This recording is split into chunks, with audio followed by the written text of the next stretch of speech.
دوسری وجہ کیا ہے؟ بعض لوگ یہ بولتے ہیں کہ سفر کے شروع کے 13 دنوں میں رسول اللہ صلی اللہ علیہ وسلم بیمار ہوئے، جب 13 تاریخ ہوئی تو رسول اللہ صلی اللہ علیہ وسلم صحت یاب ہوئے، تو رسول اللہ صلی اللہ علیہ وسلم کے بیمار ہونے کی وجہ سے یہ 13 دن منحوس ہو گئے۔ عجیب سی باتیں بتاؤ، اور ساری دنیا کو معلوم ہے کہ آپ صلی اللہ علیہ وسلم کی وفات کب ہوئی؟ 12 ربیع الاول کو ہوئی۔ اگر حضور بیمار ہوتے یا تو سفر کے مہینے میں بیمار ہوئے اور وفات 12 ربیع الاول کو ہو رہی ہے، اگر سفر کے مہینے میں حضور بیمار ہوتے تو حضور کی وفات ہی سفر کے مہینے میں ہوتی۔ حضور کی وفات کب ہوتی؟ سفر کے مہینے میں ہوتی۔ اور بیماری کا آنا کوئی نحوست کی بات نہیں ہے۔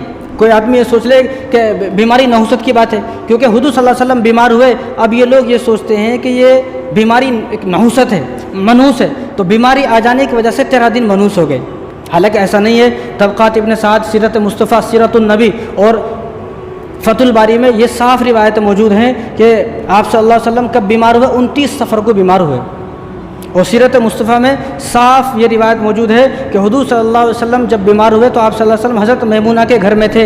اس دن حضرت میمونہ کی باری تھی اور وہ بدھ کا دن تھا اور وہ 29 صفر تھی، یعنی آخر میں بیمار ہوئے۔ بیمار تو ہوئے سفر میں، لیکن سفر کے آخر میں بیمار ہوئے۔ حضور صلی اللہ علیہ وسلم شروع میں بیمار نہیں ہوئے۔ 13 دن کون سے ہیں؟ ربیع الاول کے 11 دن ہیں اور سفر کے 2 دن۔ کتنے دن ہو گئے؟ 13 دن ہو گئے۔ 13 دن بیمار تو ہوئے، لیکن 13 دن کب بیمار ہوئے؟ ربیع الاول کے شروع میں اور سفر کے آخر میں آپ صلی اللہ علیہ وسلم بیمار ہوئے۔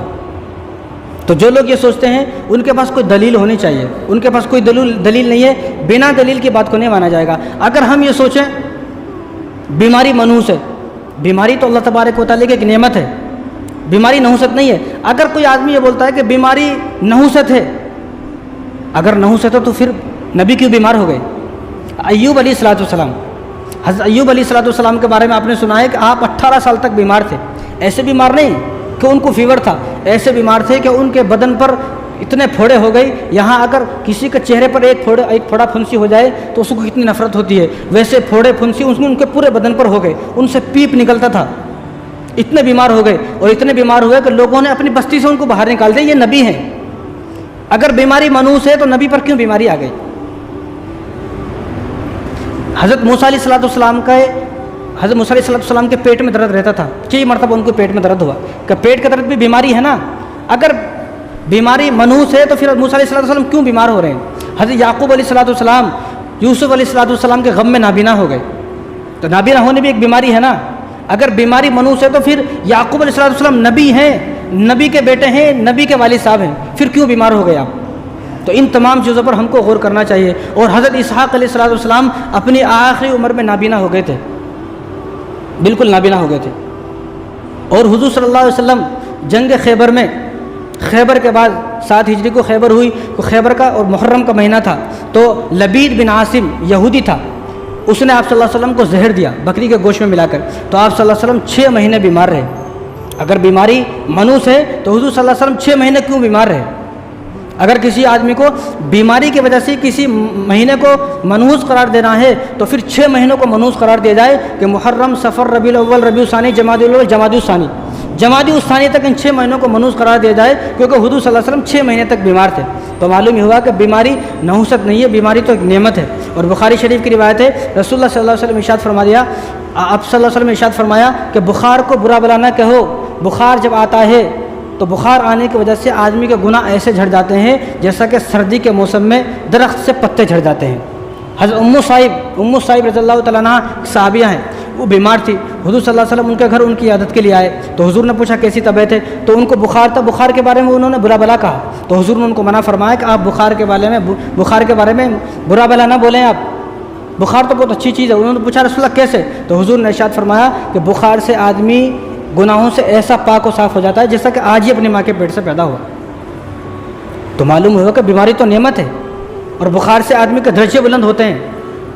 اگر آپ کسی آدمی کو بخار ہوا اور وہ آہ کرتا ہے، بخار ہوتا ہے، کوئی بھی بیماری ہو تو آہ کرتا ہے، تو جب وہ آہ کرتا ہے تو اللہ تبارک و تعالیٰ فرشتوں کو حکم فرماتے ہیں جتنی مرتبہ آہ کرے گا ہر آہ پر اس کے نامہ اعمال میں 1 مرتبہ سبحان اللہ کہنے کا ثواب لکھا جائے۔ اور کوئی آدمی بیمار ہوا اور سانس لیتا ہے، ہر سانس کے بدلے میں اللہ تبارک و تعالیٰ فرشتوں کو حکم فرماتے ہیں ہر سانس کے بدلے میں اس کو 1 درہم صدقہ کرنے کا ثواب لکھا جائے۔ اور جب کہیں درد ہوتا ہے، بہت زیادہ کہیں درد ہوتا ہے اور درد پر کراتا ہے، جتنی مرتبہ درد ہوا اس درد پر اللہ تبارک و تعالیٰ فرشتوں کو حکم فرماتے ہیں کہ ہر درد پر اس کو ایک مرتبہ لا الہ الا اللہ محمد الرسول اللہ کہنے کا ثواب لکھا جائے۔ اور بیمار کوئی آدمی ہے، بیمار آدمی کروٹ لے رہا ہے، کبھی ادھر کروٹ، کیونکہ بیمار آدمی بے چین ہوتا ہے۔ ہم تو اگر رات میں سو گئے، جیسا رات میں سوئی صبح ویسے اٹھتے ہیں، لیکن بیمار آدمی کا وہ حال نہیں رہتا ہے، بیمار آدمی 50 کروٹیں لیتا ہے۔ تو حضور نے ارشاد فرمایا کوئی آدمی بیمار ہوا اور بیمار کروٹ لے رہا ہے تو اس کو ہر کروٹ پر ایک تہجد کا ثواب لکھا جائے۔ تو معلوم یہ ہوا کہ بیماری تو نعمت ہے، بیماری کوئی مصیبت نہیں ہے۔ اور آگے سنیں آپ، حضور صلی اللہ علیہ وسلم ارشاد فرمایا اگر کوئی آدمی بیمار ہوا اور بیمار ہونے کے بعد 40 مرتبہ اس نے آیت کریمہ لا الہ الا انت سبحانک انی کنت من الظالمین یہ پڑھ لیا 40 مرتبہ، جب وہ بیماری سے صحت یاب ہوگا، شفا یاب ہوگا، تو ایسا بیماری سے اٹھے گا جیسے کہ آج ہی اپنی ماں کے پیٹ سے پیدا ہوا ہے۔ اور آگے ارشاد فرمایا حضور صلی اللہ علیہ وسلم نے اگر کوئی آدمی بیمار ہوا اور بیماری میں 40 مرتبہ آیت کریمہ پڑھ لیتا ہے اور اسی حال میں اس کا انتقال ہو گیا تو قیامت کے دن وہ شہیدوں کے ساتھ کھڑا ہوگا۔ کہاں ہوگا قیامت کے دن؟ شہیدوں کے ساتھ ہوگا۔ اور قیامت کا دن ہوگا تو بعض لوگ ایسے ہوں گے ان کو بڑے بڑے محل دیے جائیں گے، ان کو عالیشان جو ہے وہ سواری دی جائیں گی، ان کو بڑے بڑے انعامات دیے جائیں گے۔ تو بعض لوگ کھڑے ہوں گے تو اللہ سے پوچھیں گے اللہ ان کو اتنے انعامات کیوں، اتنے بڑے بڑے محل کیوں، اتنی ساری نعمتیں کیوں ہمارے پاس، حالانکہ ہم بھی جنتی ہیں، ہمارے پاس وہ نعمتیں نہیں جو ان کے پاس نعمتیں ہیں۔ تو اللہ تبارک و تعالیٰ خود ان کو ارشاد فرمائیں گے یہ وہ لوگ ہیں کہ جو دنیا میں بیمار ہوئے اور اپنی بیماری پر صبر کیا، اپنی بیماری پر صبر کیا، تو وہ جو لوگ ہیں وہ یہ کہیں گے کاش کہ ہم اتنا بیمار ہوتے دنیا میں کہ ہمارے بدن کو کینچی سے کاٹا جاتا، کینچی سے اگر سوئی چبھ جائے، کانٹا چبھ جائے کیا حال ہوتا ہے۔ لیکن وہ لوگ جنت میں بولیں گے کہ ان کے جو انعامات جو ہمیں مل رہے ہیں ہمیں بھی وہ انعامات ملنے چاہیے تھے، اگر چاہے ہم اتنے بیمار ہو جاتے کہ ہمارے بدن کو کینچی سے کاٹا جاتا۔ تو ان تمام باتوں سے کیا پتہ چلا؟ ان تمام باتوں سے پتہ چلا کہ بیماری نعمت ہے، بیماری منحوس نہیں ہے، بیماری نحوست نہیں ہے۔ اس لیے تمام مسلمانوں کو چاہیے کہ وہ اسلام پر عمل کرے، نفس کے غلام نہ بنے، جو نفس نے کہا، جو میں نے سوچ لیا، جو میرے دل نے کہا میں وہی کروں گا، بلکہ اسلامی تعلیمات کو دیکھیں۔ اسلام تمام جو کام میں کر رہا ہوں اس کام کے بارے میں اسلام کیا کہتا ہے۔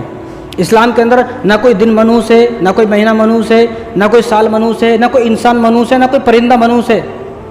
وہ سفر کا مہینہ چلتا رہے گا، وہ باتیں ابھی آپ کے سامنے آتی رہیں گی انشاءاللہ۔ تو سب کو یہ سوچنا ہے کہ جب ہمارے پاس قرآن کریم کی تعلیمات آ گئی ہیں تو اب ہمارے لیے کوئی مہینہ منحوس نہیں ہے۔ اگر کوئی مہینہ دن منحوس ہوتا تو اللہ تبارک و تعالیٰ ارشاد فرماتے۔